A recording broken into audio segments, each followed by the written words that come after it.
Win a Pageant, episode 45. If you're ready for more in-depth pageant training, get the free pageant course at freepageantcourse.com. Let's win a pageant. Hey girl, welcome to Win a Pageant. I'm your coach, Alicia Darby, and in today's episode, I'm going to teach you how to be a standout showstopper at your pageant orientation. Now, orientation is a sea of judgment. It's exciting and equally nerve-wracking because all of the would-be title holders are like showing up with their best foot forward to really prove themselves as the winner. So in this episode, I'm going to teach you how to show up at your pageant orientation as the actual winner. I want all of my clients mistaken for the reigning title holder because that's the first impression that you're giving everybody. You want to give the pageant director and all of the other girls that impression that you truly are inviting, respectable, and of course, it also has to be accurate. So the best way that I know how to prepare a girl for orientation is to use what I call the next year test. So it's very simple. Imagine if you were to win your pageant and then next year, you'll have to attend the orientation for the upcoming competition class. So I want you to imagine how you will be then, and then just be that now.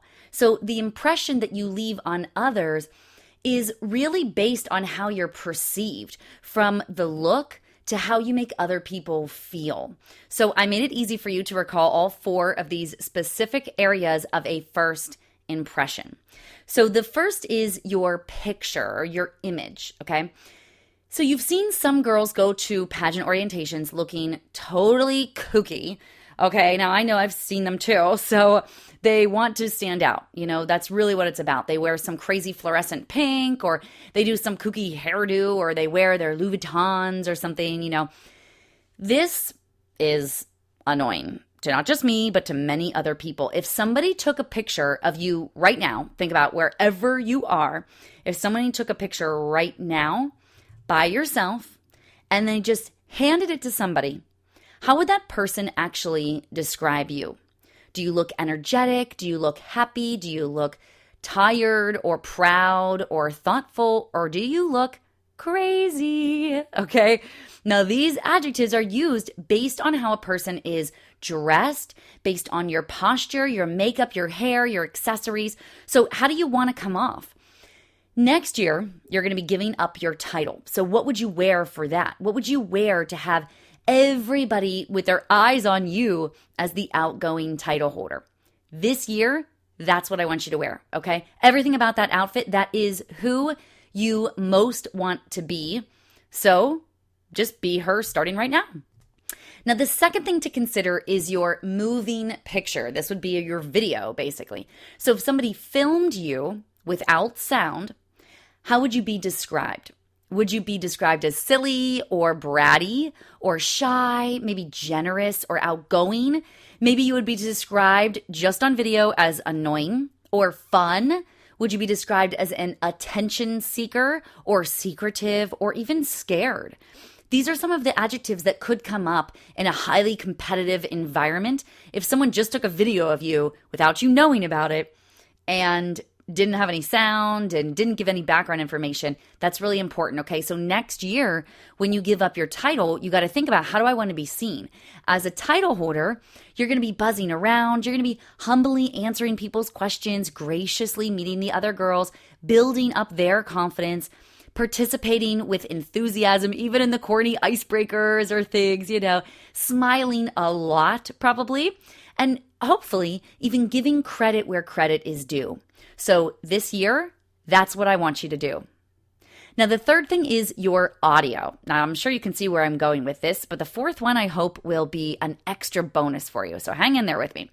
So the third is your audio. Now, if somebody recorded just 30 seconds of what you're talking about today, even right now, how would you come off? Would you be seen as confident or confused? Maybe empowering? Maybe shy? Would you be described as mean? I hope not. Hopefully you're described as grateful or kind.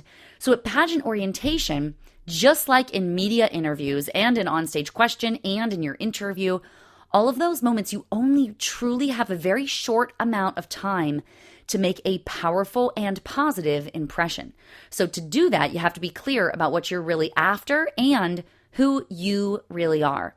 With all of my clients, we talk about their brand, we talk about their core values, we really speak to who they are, what they're trying to accomplish in the big picture. And then I teach everybody how to speak in sound bites, okay? So you shouldn't have to over-talk a subject. Everything that you need to communicate should be able to be said in just 30 seconds. So all of my clients are trained on their personal brands and their platform. No matter what that topic, they're able to communicate their essence through just a 30-second conversation with somebody. So next year, after you're spending a year, really practicing your message, talking with the media, talking with people about your platform, and even from children through adulthood, you'll have a lot of time to do this during that year, but you've got to do it now in advance because that's how you win the title, right? So to win, you got to start doing it now. And that's what you want to show up with at your pageant orientation. It should be natural by the time you get to orientation, okay?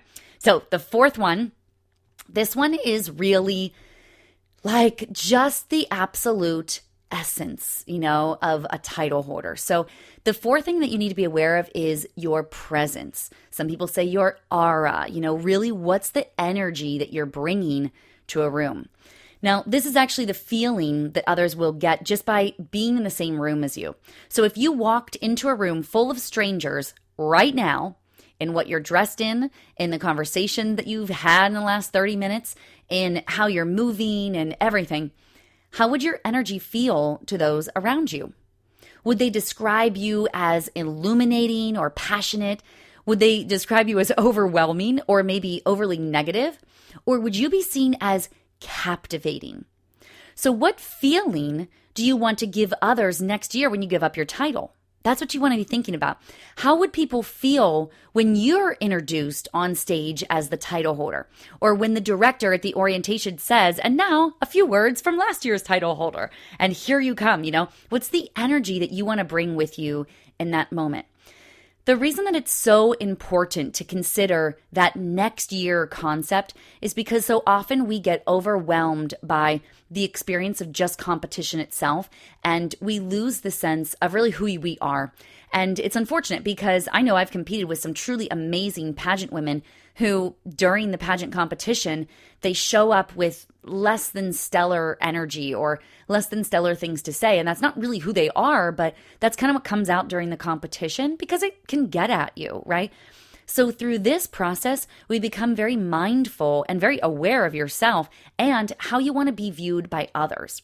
So now I've got a little bit of a challenge for you. I want you to choose just one day within the next week. And during that day, I want you to be the future title holder. So no matter what you have to do that day, whether you're going to be going to the gym or the office or biology class, if you're going to be picking up the dry cleaning or going to like shoe shopping or whatever it is, I want you to spend the entire day being the exact person that you want to be as the title holder. Now, the entire day, okay? So as the winner, what would your day look like? What time would you wake up? How would you interact with other people on the street? How would you treat your server or your boss or your friends? I want you to really envision yourself wearing the crown and sash throughout the day. I will, trust me, this shocks my clients when they do this for an entire day because they start to realize the power of that mindset shift and how just being a title holder really, really impacts every decision that you make. Now, you've heard it before that you should act as though you've already won the title. That's not in a cocky way. I don't want you to misunderstand that as, oh, yes, I'm supposed to be like the proud one, the confident one, like, oh, I've. No.